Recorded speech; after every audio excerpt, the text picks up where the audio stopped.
प्रिय विद्यार्थियों, आज हम कक्षा 11 हिंदी की पाठ्यपुस्तक अंतरा भाग 1 के गद्य खंड के अध्याय 8 में वर्णित साहित्यकार पांडे बेचन शर्मा उग्र द्वारा रचित कहानी जिसका शीर्षक है उसकी मां का आगामी एवं अंतिम अंश पढ़ने जा रहे हैं। उसकी मां कहानी के बारे में हमने अब तक जो पढ़ा है उसके अनुसार पांडे बेचन शर्मा उग्र द्वारा रचित कहानी जिसका शीर्षक है उसकी मां, इस कहानी में नई पीढ़ी का विद्रोही स्वर जहां राज सत्ता से विद्रोह की मसाल लिए हुए खड़ा है, वहीं पूर्ववर्ती पीढ़ी का बुद्धिजीवी समाज अपनी सुविधा के लिए राज सत्ता के तलवे चाटने को तैयार है। यह उन दिनों की बात है जब भारत गुलाम था। अंग्रेजों की गुलामी में भारत देश और भारत देश की जनता बहुत अधिक त्रस्त थी।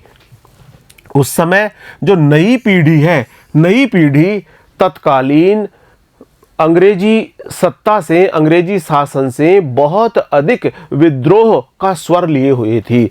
नई पीढ़ी विद्रोही स्वर में जहां राज सत्ता से विद्रोह की मसाल लिए खड़ी थी, तो वहीं पर पूर्ववर्ती पीढ़ी का बुद्धिजीवी समाज अपनी सुविधा के लिए राज सत्ता के तलवे चाटने को तैयार थे। वे राज सत्ता के तलवे चाट रहे थे। यहाँ पर दो स्थितियां बनती है। नई पीढ़ी विद्रोही स्वर से भरी हुई है और वह राज सत्ता से विद्रोह करने के लिए तत्पर है। दूसरी ओर नई पीढ़ी से पूर्ववर्ती पीढ़ी का जो बुद्धिजीवी समाज है वह यह विचार कर रहा है कि उसको जो सुविधाएं मिल रही है उनको कहीं उनसे छीन न लिया जाए, इसलिए अपनी सुविधाओं को बनाए रखने के लिए वह राज सत्ता के तलवे चाटने को तैयार है। इन दोनों के बीच खड़ी है एक मां जो अपना बेटा चाहती है, अपना लाल, और उसकी खुशहाली चाहती है। यह जो मां है, इसका बेटा अंग्रेजों के विरुद्ध क्रांति करना चाहता है, अंग्रेजों के विरुद्ध विद्रोह का स्वर बुलंद करना चाहता है। समाज के दो सिरों के बीच खड़ी ममतामयी मां लाख कोशिशों के बावजूद व्यवस्था की चक्की से अपने बेटे को बचा नहीं पाती। पूरी कथा में मां की ममता का सजीव चित्रण पाठक को उद्वेलित करता है। तो आइए पढ़ते हैं उसकी मां कहानी का आगामी एवं अंतिम अंश। और इस कहानी के रचनाकार है पांडे बेचन शर्मा उग्र। जमींदारी के कुछ जरूरी काम से 4-5 दिनों के लिए बाहर गया था। लेखक का कहना है कि जमींदारी के काम से 4-5 दिन के लिए वे बाहर गए थे। लौटने पर बंगले में घुसने के पूर्व लाल के दरवाजे पर नजर पड़ी। जैसे ही वे अपने बंगले में वापस प्रवेश कर रहे थे, तभी उनकी नजर लाल के घर के दरवाजे पर पड़ी। वहां एक भयानक सन्नाटा सा नजर आया, जैसे घर उदास हो, रोता हो। जैसे ही लाल के घर की ओर देखा, वहां एक भयानक सन्नाटा सा पसरा पड़ा था। ऐसे लग रहा था मानो घर उदास हो, ऐसे लग रहा था मानो घर रो रहा हो। भीतर आने पर मेरी धर्म पत्नी मेरे सामने उदास मुख खड़ी हो गई। तुमने सुना? क्या तुम्हें जानकारी है? क्या तुमने सुना? नहीं तो कौन सी बात? मैंने पूछा, ऐसी कौन सी बात है? मैंने तो नहीं सुना। लाल की मां पर भयानक विपत्ति टूट पड़ी है। विपत्ति से आशय है संकट, भयानक, बहुत अधिक बड़ा, बहुत बड़ा संकट लाल की मां पर आ गया है। लाल की मां पर भयानक विपत्ति टूट पड़ी है। मैं कुछ कुछ समझ गया, फिर भी विस्तृत विवरण जानने को उत्सुक हो गया। जैसे कि पुलिस सुपरिंटेंडेंट ने एक बार पहले ही आकर के लाल के बारे में सावधान कर दिया था, इस प्रकार लेखक का यहाँ कहना है कि मैं कुछ कुछ समझ गया था, लेकिन विस्तृत विवरण यानी उसका विस्तार से पूरा विवरण जानने के लिए मैं उत्सुक हो उठा, मैं लालायत हो उठा। क्या हुआ? जरा साफ साफ बताओ। क्या हुआ? घटना किस प्रकार से घटी, जरा साफ साफ बताओ। वही हुआ जिसका तुम्हें भय था, वही हुआ जिसका तुम्हें भय था। यानी पुलिस लाल को और उसके साथियों को पकड़ कर ले जाएगी, वही हुआ जिसका तुम्हें भय था, जिसका तुम्हें डर था। कल पुलिस की एक पलटन ने लाल का घर घेर लिया था। 12 घंटे तक तलाशी हुई। पुलिस की पलटन ने 12 घंटों तक लाल के घर की तलाशी ली। लाल, उसके 12-15 साथी सभी पकड़ लिए गए हैं। सबके घरों से भयानक भयानक चीजें निकली है। लाल और उसके जो 12-15 साथी हैं, सबके सब पकड़ लिए गए हैं और उनके घर से बहुत भयानक भयानक चीजें, बहुत खतरे से भरी हुई खतरनाक तरीके की चीजें उनके घरों से प्राप्त हुई है। लाल के यहाँ, उसके यहाँ भी 2 पिस्तौल, बहुत से कारतूस और पत्र पाए गए हैं। सुना है उन पर हत्या, षड्यंत्र, सरकारी राज्य उलटने की चेष्टा आदि अपराध लगाए गए हैं। लाल के यहाँ पर भी 2 पिस्तौल मिली है, बहुत सारे कारतूस मिले हैं, कुछ पत्र मिले हैं और इस प्रकार से उन पर हत्या का, षड्यंत्र का और सरकारी राज्य उलटने की चेष्टा करने का अपराध लगाया गया है। मैंने ठंडी सांस ली। मैं तो महीनों से चिल्ला रहा था कि वह लौंडा धोखा देगा, वह लौंडा यानी वह लड़का धोखा देगा। मैं तो कई महीनों से चिल्ला रहा था। अब यह बूढ़ी बेचारी मरी और इस प्रकार से लाल के द्वारा किए गए इस करतब से बूढ़ी बेचारी जानकी तो मर ही जाएगी। वह कहाँ है? तलाशी के बाद तुम्हारे पास आई थी। लेखक ने पूछा कि जानकी कहाँ है? तलाशी होने के बाद क्या वह तुम्हारे पास आई थी? जानकी मेरे पास कहाँ आई? लेखक की पत्नी ने कहा कि जानकी उसके पास में नहीं आई। जानकी मेरे पास कहाँ आई? बुलवाने पर भी कल नकार गई। नौकर से कहलाया पराठे बना रही हूँ, हलवा तरकारी अभी बनाना है, नहीं तो वे बिल्लड़ बच्चे हवालात में मुरझा न जाएंगे। उसकी माँ ने यानी जानकी ने तो वापस ये कहलवा करके भेज दिया कि वह अपने बच्चों के लिए और उसके साथियों के लिए पराठे बना रही है, हलवा और तरकारी बनाना बाकी है। और इस प्रकार से हलवा, तरकारी और पराठे बनाकर वह अपने बच्चों को खिलाएगी। अगर वह ऐसा नहीं करेगी तो जो बिल्लड़ बच्चे हैं, जो अल्लड़ बच्चे हैं, ये हवालात में मुरझा न जाएंगे। और ऐसा कहकर वह मेरे बुलाने पर भी नहीं आई। जेल वाले और उत्साही बच्चों की दुश्मन यह सरकार उन्हें भूखों मार डालेगी, मगर मेरे जीते जी ये नहीं होने का। माँ ने कहा, जानकी ने कहा, लाल की माँ ने कहा कि मेरे जीते जी ऐसा नहीं हो पाएगा। मेरे जीते जी मेरे बच्चों को भूखा नहीं मरने दिया जाएगा। जेल वाले और उत्साही बच्चों की दुश्मन यह सरकार तो उन्हें भूखों मार डालेगी। सरकार, जेल वाले भी यही चाहते हैं और सरकार भी यही चाहते हैं कि उनके बच्चों को भूख से मार डाला जाए। लेकिन मेरे जीते जी यह नहीं होने का, ऐसा नहीं करने दिया जाएगा। वह पागल है, भोगेगी। लेखक ने कहा कि वह पागल है और भोगेगी, यानी वह इस दुख को भोगेगी। मैं दुख से टूटकर चारपाई पर गिर पड़ा। मुझे लाल के कर्मों पर घोर खेद हुआ। लाल ने जो कर्म किए, जिसके कारण से पुलिस वालों ने उसको पकड़ लिया, हत्या, षड्यंत्र और सरकारी राज्य को पलटने का जिस प्रकार का आरोप उस पर लगा था, इस प्रकार उन सब बातों को विचार करते हुए मुझे लाल के कर्मों पर घोर खेद हुआ। इसके बाद प्राय 1 वर्ष तक वह मुकदमा चला।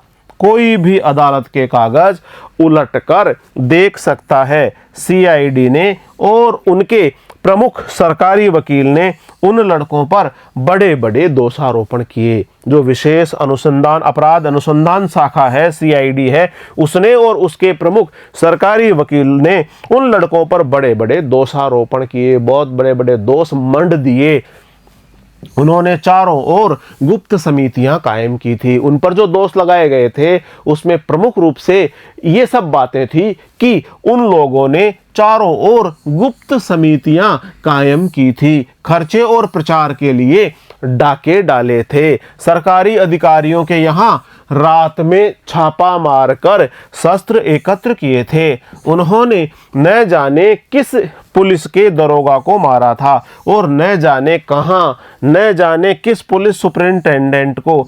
ये सभी बातें सरकार की ओर से प्रमाणित की गई और लाल और उसके साथियों पर विभिन्न प्रकार के दोष लगाए गए थे, जिनमें प्रमुख थे कि उन्होंने चारों ओर गुप्त समितियां कायम की थी, खर्चे और प्रचार के लिए उन्होंने डाके डाले थे, सरकारी अधिकारियों के यहाँ छापा मारकर रात में ही शस्त्र एकत्र किए थे, उन्होंने न जाने किन किन पुलिस के दरोगा को मार डाला था और न जाने कहां पर, और न जाने किस पुलिस सुपरिंटेंडेंट को भी उन्होंने मार डाला था। ये सभी बातें सरकार की ओर से प्रमाणित की गई थी। उधर उन लड़कों की पीठ पर कौन था, उनको कौन उत्साहित कर रहा था, कौन उनको बढ़ावा दे रहा था, उनकी पीठ पर कौन था? प्राय कोई नहीं। उनकी पीठ पीछे तो कोई भी नहीं था जो उनको बढ़ावा दे रहा था, जो उनको मार्गदर्शन दे रहा था। सरकार के डर के मारे पहले तो कोई वकील ही उन्हें नहीं मिल रहा था, फिर एक बेचारा मिला भी तो नहीं का भाई, नहीं का भाई से आशय है, फिर एक वकील मिला भी, लेकिन उसका मिलना न मिलना एक ही बात है, नहीं का भाई। हाँ, उनकी पैरवी में सबसे अधिक परेशान वह बूढ़ी रहा करती थी। बूढ़ी से आशय है जानकी, लाल की माँ बूढ़ी, उसकी पैरवी करती और सबसे अधिक परेशान रहा करती थी। लाल की माँ लाल और उसके 10-15 साथियों के लिए बड़ी परेशान रहती और वकील से भी अधिक वही उनकी पैरवी किया करती थी।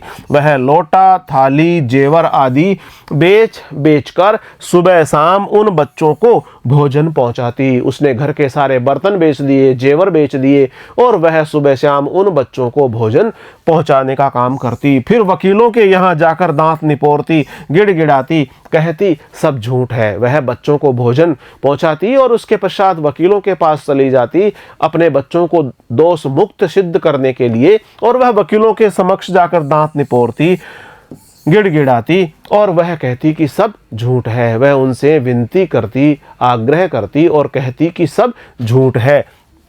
न जाने कहां से पुलिस वालों ने ऐसी ऐसी चीजें हमारे घरों में पैदा कर दी है। वे लड़के केवल बातूनी है। हाँ, मैं भगवान का चरण छूकर कह सकती हूँ, तुम जेल में जाकर देखाओ वकील बाबू, भला फूल से बच्चे हत्या कर सकते हैं? वह अपने बच्चों के लिए कहती है कि भला फूल से बच्चे हत्या कर सकते हैं क्या? वकील बाबू तुम जेल में जाकर के देखाओ, मेरे बच्चे तो इस प्रकार के हैं ही नहीं। वे लड़के तो केवल बातूनी हैं, केवल बातें ही करते हैं, बकबक करते हैं। वे फूल जैसे लड़के हत्या जैसा अपराध कभी भी नहीं कर सकते। माँ, मैं भगवान का चरण छूकर कह सकती हूँ। इस प्रकार से लाल की माँ वकीलों के सामने दांत निपोरती, गिड़गिड़ाती, विनती करती। उसका तन सूख कर कांटा हो गया, कमर झुककर धनुषी हो गई, आंखें निस्तेज, मगर उन बच्चों के लिए दौड़ना, हाय हाय करना उसने बंद न किया। वह जो बूढ़ी महिला जिसकी उम्र 60 वर्ष के लगभग थी, जिसका नाम था जानकी, यानी लाल की माँ, उसका तन, उसका शरीर सूख कर कांटा हो गया, बिल्कुल दुबली पतली हो गई, उसका शरीर सूख कर कांटा हो गया, कमर झुककर धनुषी हो गई। जिस प्रकार धनुष झुक जाता है उस प्रकार से उस बुढ़िया की कमर भी झुक गई। उसकी आंखें निस्तेज हो गई, उनकी आंखों में तेज नहीं रहा, मगर अब उन बच्चों के लिए दौड़ना, हाय हाय करना उसने बंद नहीं किया। वह लगातार उन बच्चों के लिए संघर्ष करती रही। कभी कभी सरकारी नौकर, पुलिस या वार्डन झुंझलाकर उसे झिड़क देते, धकिया देते। सरकारी नौकर हो या पुलिस हो या वार्डन हो, ये उसे कभी कभी तो झुंझलाकर धकिया ही देते, झिड़क ही देते। उसको अंत तक यह विश्वास रहा कि यह सब पुलिस की चालबाजी है। वह तो यही मानती थी कि उसके बच्चे तो बातूनी है, निर्दोष है, ये सारी की सारी पुलिस की ही चालबाजी है। अदालत में जब दूध का दूध और पानी का पानी किया जाएगा, तब वे बच्चे जरूर बेदाग छूट जाएंगे। दूध का दूध और पानी का पानी करना मुहावरा है, यानी सच्चाई सामने आना, सच्ची सच्ची बातों के आधार पर न्याय करना। इस प्रकार जब दूध का दूध और पानी का पानी होगा तो उनके बच्चे बेदाग छूट जाएंगे। बेदाग से आशय उनके ऊपर किसी प्रकार का कोई दोष नहीं बच पाएगा, उनके ऊपर किसी प्रकार का दाग धब्बा नहीं रह पाएगा। इस प्रकार से उनके बच्चे बेदाग छूट जाएंगे।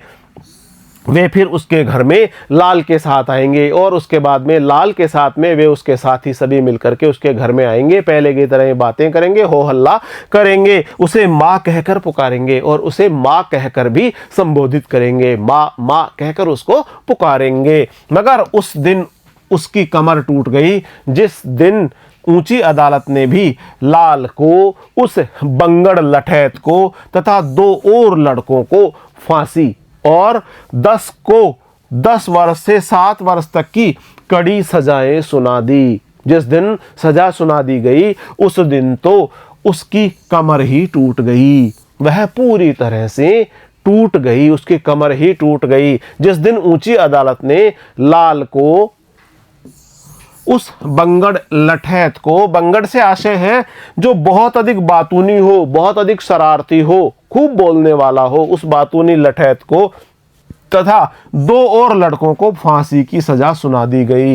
लाल को फांसी की सजा सुना दी गई, उस बंगड़ लठैत को फांसी की सजा सुना दी गई और 2 अन्य लड़कों को भी फांसी की सजा सुना दी गई। इस प्रकार 4 लड़कों को फांसी की सजा सुना दी गई और 10 लड़कों को 10 वर्ष से 7 वर्ष तक की कड़ी सजाएं सुना दी गई। जिस दिन ये सजाएं सुनाई गई उस दिन तो उस बूढ़ी माँ की कमर ही टूट गई।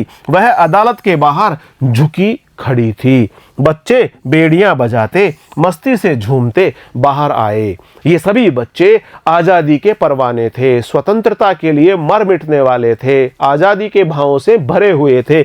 अदालत के बाहर वह बाहर झुकी खड़ी थी और बच्चे बेड़ियां बजाते, मस्ती से झूमते हुए बाहर आए। आज़ादी के तराने गाते हुए भारत माता को बेड़ियों से मुक्त कराने के लिए अपना सर्वस्व अर्पण करने के लिए तैयार ये सभी बच्चे मस्ती में झूमते गाते हुए आए। सबसे पहले उस बंगड़ की नज़र उस पर पड़ी, सबसे पहले बंगड़ की नज़र उसकी लाल की माँ पर पड़ी।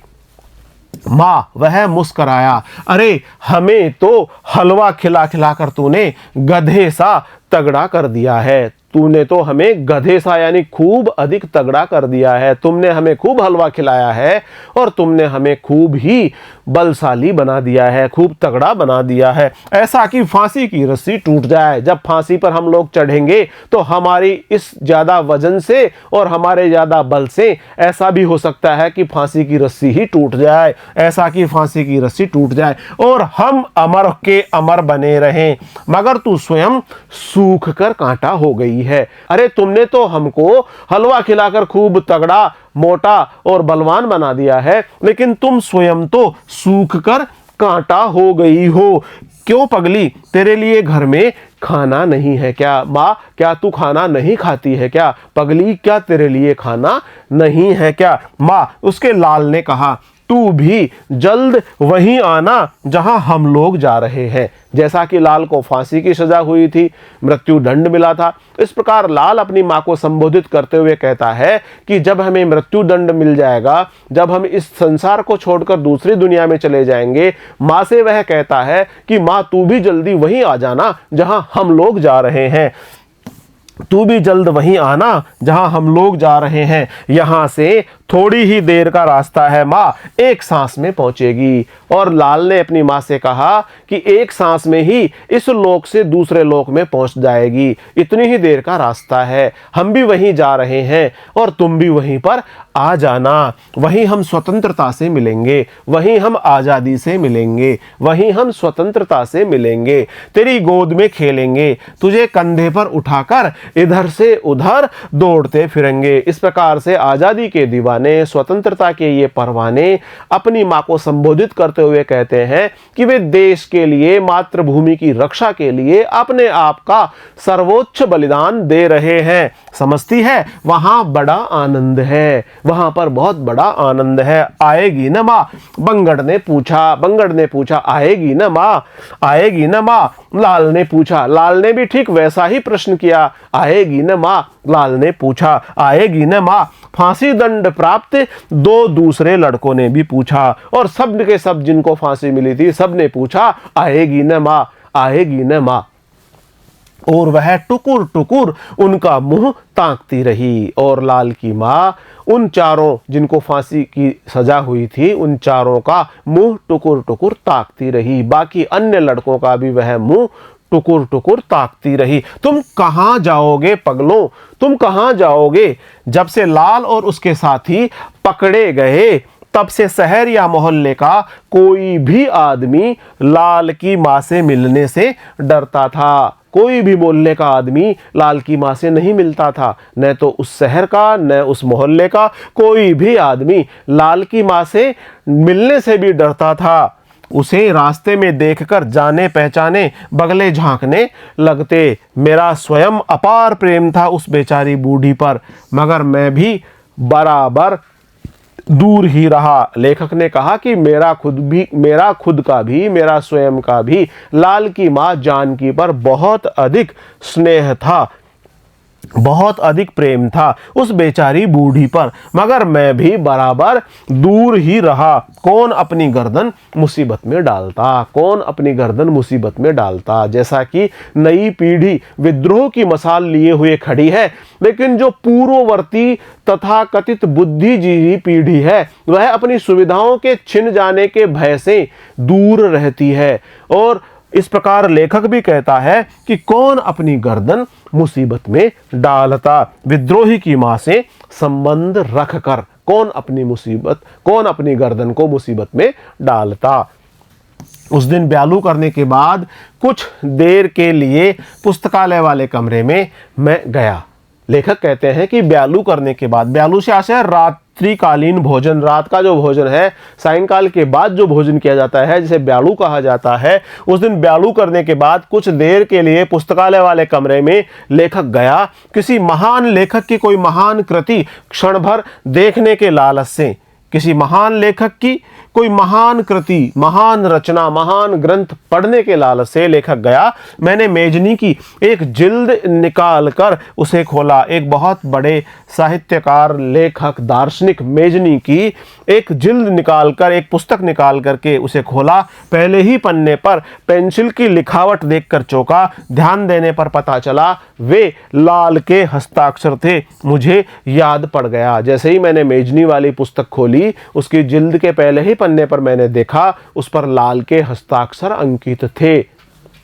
3 वर्ष पूर्व उस पुस्तक को मुझसे मांगकर उस लड़के ने पढ़ा था। लेखक को याद हो आया कि 3 वर्ष पहले लाल ने उससे मेजनी की पुस्तक मांगी थी और उस पुस्तक को उसने पढ़ा था। एक बार मेरे मन में बड़ा मोह उत्पन्न हुआ उस लड़के के लिए। उसके पिता रामनाथ की दिव्य और स्वर्गीय तस्वीर मेरी आंखों के आगे नाच गई। लाल की मां पर उसके सिद्धांतों, विचारों या आचरणों के कारण जो वज्रपात हुआ था, उसकी एक ठेस मुझे भी उसके हस्ताक्षर को देखते ही लगी। जिस प्रकार के सिद्धांत, जिस प्रकार के विचार, जिस प्रकार के आचरण लाल द्वारा किए जा रहे थे, और उन विचारों, आचरणों और सिद्धांतों के कारण जो वज्रपात लाल की मां पर हुआ था, इन सब बातों को जानकर, सोचकर, विचार करके लेखक को एक ठेस पहुंची।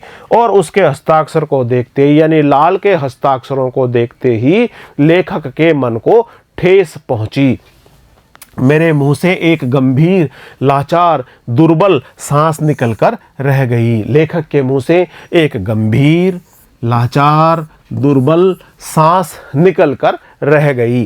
पर दूसरे ही क्षण पुलिस सुपरिंटेंडेंट का ध्यान आया। उसकी भूरी, डरावनी, अमानवी आंखें मेरी आप सुखी तो जग सुखी आंखों में वैसे ही चमक गई जैसे उजड़ गांव के सीवान में कभी कभी भुतही चिंगारी चमक जाया करती है। इस प्रकार से जैसे ही लेखक लाल के बारे में विचार कर रहा था, दूसरे ही क्षण पुलिस सुपरिंटेंडेंट का ध्यान आया। पुलिस सुपरिंटेंडेंट की भूरी, डरावनी और अमानवीय आंखें देखकर वह भयभीत हो उठा।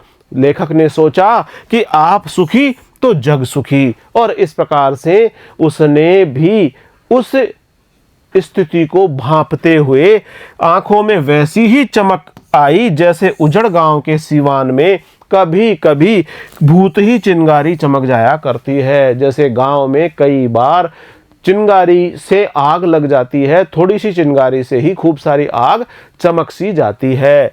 उसके रूखे फौलादी हाथ, जिनमें लाल की तस्वीर थी, मानो मेरी गर्दन चांपने लगे। मैं मेज पर से रबर इरेजर उठाकर उस पुस्तक पर से उसका नाम उधेड़ने लगा। जैसा कि मेजनी की जिल्द पर लाल का हस्ताक्षर था, लाल का नाम लिखा हुआ था, लेखक ने उस नाम को हटाने के लिए रबर लिया, रबर से आशय इरेजर लिया, मिटाने का एक रबर लिया, इरेजर लिया, और उस पुस्तक पर से उसका नाम उधेड़ने लगा, उसका नाम हटाने लगा। उसी समय मेरी पत्नी के साथ लाल की माँ वहां आई। उसके हाथ में एक पत्र था। अरे, मैं अपने को रोक न सका। लाल की माँ, तुम तो बिल्कुल पीली पड़ गई हो, तुम तो बिल्कुल दुर्बल हो गई हो, तुम तो बिल्कुल पीली सी पड़ गई हो। तुम इस तरह मेरी ओर निहारती हो मानो कुछ देखती ही नहीं हो। यह हाथ में क्या है? लाल की हाथ में एक पत्र था, जिसको देखकर लेखक ने पूछा कि तुम्हारे हाथ में क्या है। उसने चुपचाप पत्र मेरे हाथ में दे दिया। मैंने देखा उस पर जेल की मोहर थी। सजा सुनाने के बाद वह वहीं भेज दिया गया था। उन लोगों को सजा सुना दी गई थी और उन लोगों को जेल भिजवा दिया गया था, यह मुझे मालूम था। मैं पत्र निकालकर पढ़ने लगा। वह उसकी अंतिम चिट्ठी थी। मैंने कलेजा रूखा कर उसे जोर से पढ़ दिया। लेखक ने उसकी चिट्ठी को, कलेजे को थोड़ा कड़ा करके मजबूत करते हुए पढ़ना शुरू कर दिया। माँ, जिस दिन तुम्हें यह पत्र मिलेगा उसके सवेरे मैं बाल अरुण के किरण रथ पर चढ़कर उस ओर चला जाऊंगा। माँ, जिस दिन तुम्हें ये चिट्ठी मिलेगी उस दिन सवेरे मैं बाल अरुण से आशय है प्रातःकालीन सूर्य, जिस समय सूर्य उदय हो रहा होगा, प्रातःकालीन के समय किरण रथ पर चढ़कर मैं उस प्रातःकालीन समय में उगते हुए सूर्य की उन स्वर्णिम किरणों के किरण रथ पर सवार होकर उस ओर चला जाऊंगा। इस संसार को छोड़कर दूसरी ही संसार में चला जाऊंगा। इस लोक को छोड़कर मैं दूसरे लोक में चला जाऊंगा। मैं चाहता तो अंत समय तुमसे मिल सकता था। अंत समय से आशय है मेरी मृत्यु के समय, मेरी फांसी के समय मैं तुमसे मिल सकता था, मगर इससे क्या फायदा? मुझे विश्वास है तुम मेरी जन्म जन्मांतर की जननी ही रहोगी। जननी से आशय है जन्म देने वाली माँ। तुम जन्म जन्मांतर तक मेरी ही माँ रहोगी। मैं तुमसे दूर कहाँ जा सकता हूँ माँ? माँ, मैं तुमसे दूर कहाँ जा सकता हूँ?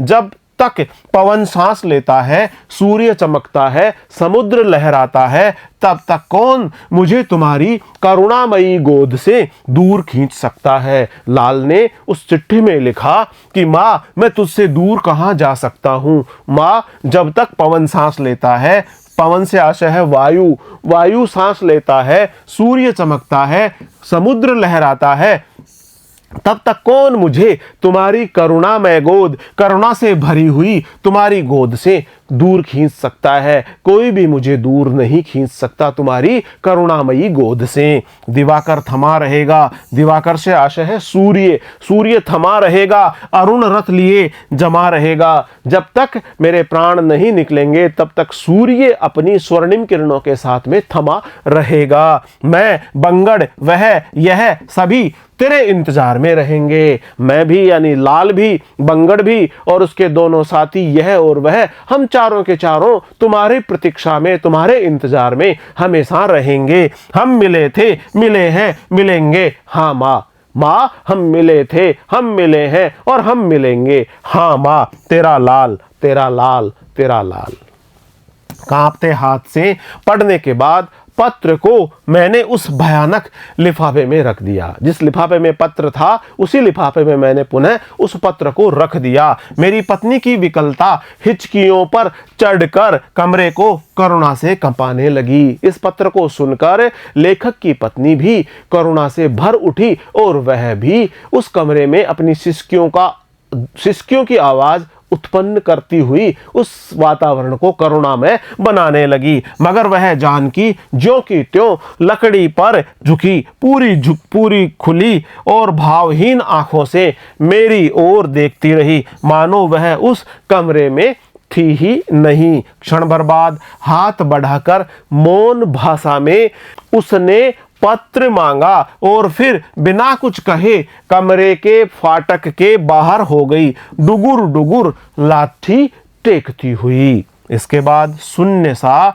होकर मैं धम से कुर्सी पर गिर पड़ा, माथा चक्कर खाने लगा। उस पाजी लड़के के लिए नहीं, इस सरकार की क्रूरता के लिए भी नहीं, उस बेचारी भोली बूढ़ी जानकी यानी लाल की माँ के लिए। आह, वह कैसी स्तब्ध थी। और लेखक का कहना है कि वह भाव शून्य सा हो गया और धम से कुर्सी पर बैठ गया। उनका माथा चक्कर खाने लगा। उस पाजी लड़के के लिए नहीं, सरकार की क्रूरता के लिए नहीं, उस बेचारी भोली बूढ़ी जानकी के लिए, लाल की माँ के लिए। इस प्रकार का भाव लेखक के मन में आ रहा था। उतनी स्तब्धता किसी दिन प्रकृति को मिलती तो आंधी आ जाती, समुद्र पाता तो बौखला जाता। जब 1 का घंटा बजा, मैं जरा सग बगाया। 1 बज गया था। लेखक थोड़ा सा सग बगाया। ऐसा मालूम पड़ने लगा मानो हरारत पैदा हो गई है। माथे में, छाती में, रग रग में हरारत पैदा हो गई है। पत्नी ने आकर कहा, बैठे ही रहोगे, सोओगे नहीं? मैंने इशारे से उन्हें जाने को कहा। फिर मेजनी की जिल्द पर नजर गई। फिर मैंने वही पुस्तक, मेजनी की पुस्तक पर दृष्टि डाली, उसके ऊपर पड़े रबड़ पर भी। फिर अपने सुखों की, जमींदारी की, धनिक जीवन की और उस पुलिस अधिकारी की निर्दय नीरस निस्सार आंखों की स्मृति कलेजे में कंपन कर गई। और फिर जो राज सत्ता द्वारा प्राप्त वैभवशाली जीवन शैली थी, फिर जो राज सत्ता द्वारा प्राप्त सुख थे, राज सत्ता द्वारा प्राप्त जमींदारी की जो धनिक जीवन था उस पर, और उस पुलिस अधिकारी की निर्दय नीरस निस्सार आंखों की स्मृति कलेजे में कंपन सा पैदा कर गई। फिर रबर उठाकर मैंने उस पाजी का पेंसिल खचित नाम पुस्तक की छाती पर से मिटा डालना चाहा। लाल का नाम उस पुस्तक पर लिखा हुआ था। लेखक ने रबर उठाकर उस नाम को हटाना चाहा। माँ, एक बहुत लंबा सा स्वर उभरा, माँ। मुझे सुनाई पड़ा, ऐसा लगा गोया लाल की माँ करा रही है। मैं रबर हाथ में लिए दहलते दिल से खिड़की की ओर बढ़ा। लाल के घर की ओर कान लगाने पर सुनाई न पड़ा। मैं सोचने लगा, भ्रम होगा। वह अगर कराहती होती तो एकाध आवाज और अवश्य सुनाई पड़ती। वह कराहने वाली औरत है भी नहीं। लाल की माँ जानकी कराहने वाली औरत नहीं है, बहुत ही हिम्मत वाली है, बहुत ही साहस जज्बे वाली महिला है। वह कराहने वाली महिला नहीं है। और लेखक ने जैसे ही लाल के नाम को मिटाना चाहा तो एक जोरदार आवाज उभरी, माँ।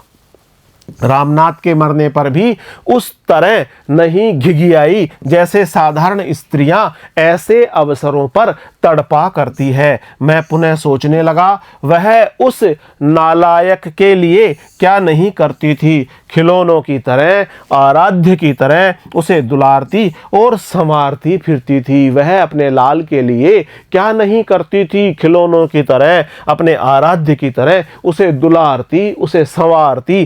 पर आहरे छोकरे, माँ। एक फिर से लंबी सी ध्वनि माँ के नाम की वहां पर गूंज उठती है। फिर वही आवाज, जरूर जानकी रो रही है, जरूर वही विकल, व्यथित, विवश बिलख रही है। वह विकल हो गई है, व्यथित है, विवश है और विवशता में, विकलता में और व्यथित स्थिति में वह बिलख रही है। हाय री माँ, अभागिन वैसे ही पुकार रही है जैसे वह पाजी गाकर मचलकर स्वर को खींचकर उसे पुकारता था। अंधेरा धूमिल हुआ, फीका पड़ा, मिट चला। अंधेरा धूमिल हुआ, फीका पड़ा, मिट चला। ऊषा पीली हुई, लाल हुई। यानी उस दिन अंधकार समाप्त हुआ, रात्रि समाप्त हुई, अंधेरा धूमिल हुआ, फीका पड़ा और उसके बाद में अंधेरा पूरी तरह से मिट गया। ऊषा की लाली शुरू हुई, ऊषा पीली हुई और उसके बाद में ऊषा का रंग थोड़ा और बढ़ गया। यानी जिस दिन फांसी होने वाली थी उस दिन प्रातः काल में अंधेरा छट गया। धीरे धीरे ऊषा का सूर्य उदय होने लगा और ऊषा के पश्चात फिर लाल लाल सूर्य की रश्मियां भी, सूर्य की लाल लाल किरणें भी प्रकाशित हुई। रवि रथ लेकर वहां क्षितिज से उस छोर पर आकर पवित्र मन से खड़ा हो गया। रवि से आशय सूर्य भी अपना रथ लेकर वहां पर क्षितिज कहते हैं उस बिंदु को जहां से धरती और आकाश देखने पर एक जगह मिलते हुए से दिखाई पड़ते हैं, वह बिंदु है क्षितिज।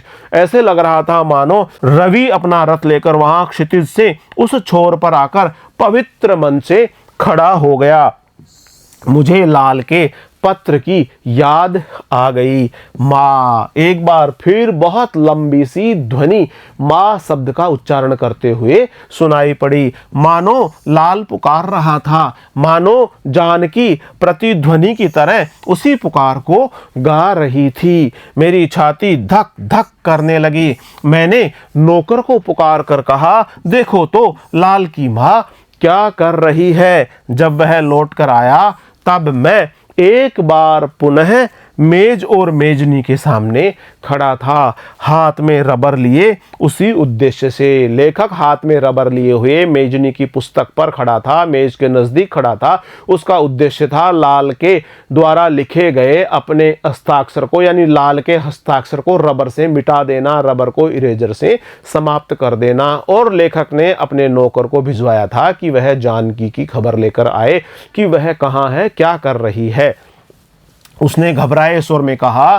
तभी लेखक का नौकर घबराए हुए स्वर में बोलने लगा, हुजूर, उनकी तो अजीब हालत है, घर में ताला पड़ा है और वे दरवाजे पर पांव पसारे, हाथ में कोई चिट्ठी लिए मुंह खोल मरी बैठी है। हाँ सरकार, विश्वास मानिए, वे मर गई हैं, सांस बंद है, आंखें खुली हुई है। और नौकर ने आकर के यह संदेश सुनाया कि वे कोई पत्र हाथ में लिए बैठी है, उनका मुंह खुला है और वे मर गई है, उनकी सांस भी बंद है और वे मर गई है, अवश्य ही वे मर गई है। प्रिय विद्यार्थियों, आज हमने साहित्यकार पांडे बेचन शर्मा उग्र द्वारा रचित कहानी जिसका शीर्षक है उसकी मां का द्वितीय एवं अंतिम अंश पढ़ लिया है। अगले वीडियो में हम साहित्यकार पांडे बेचन शर्मा उग्र द्वारा रचित कहानी जिसका शीर्षक है उसकी मां से संबंधित अभ्यास प्रश्नों का वीडियो लेकर शीघ्र ही आपके समक्ष उपस्थित होंगे। तब तक बहुत बहुत नमस्कार।